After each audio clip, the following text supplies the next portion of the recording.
Hello, dear students. Today we have a new lesson. Our lesson for today is about transitional words. In this lesson, we are going to define transitional words, types of transition, time element in narratives, and we are going to have some practice.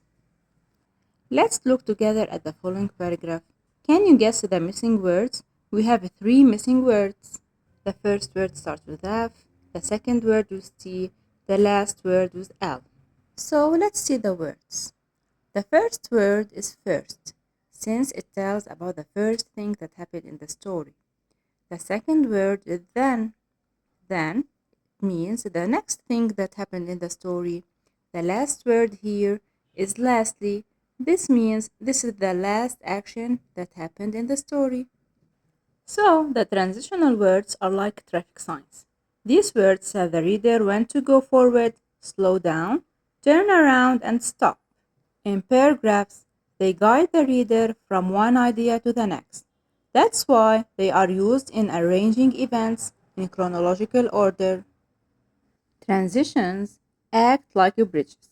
They connect one idea to another, moving from one point to the next discussion or from one paragraph to another. Let's see types of transitional words. Emphasis. For example, indeed, truly, of course, certainly, surely.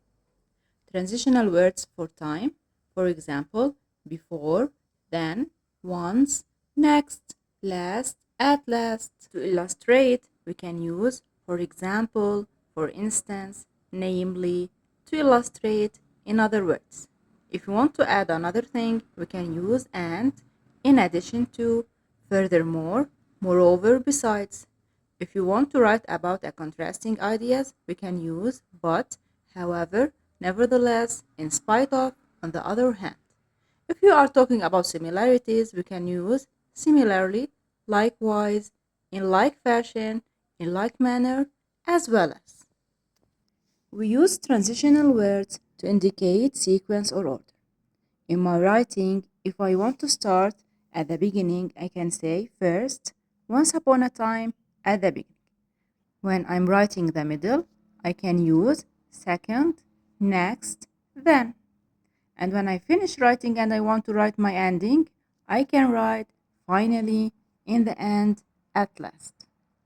For example, in the following story, the hare and the tortoise, they have used different types of transitional words. We have first, while, and also they repeated while, later on. As we continue reading the story, we can see more types of transitions. For example, soon, in the end, but this time. As a summary, we've talked about transitions and we said that transitions are words that show the relationship between ideas and guide the readers through a sentence or paragraph. Their types. Some types of transitional words based on function, emphasis, time, illustrate, add, contrast, and similarity. Examples of some common transitional words: first, next, then, afterward, finally.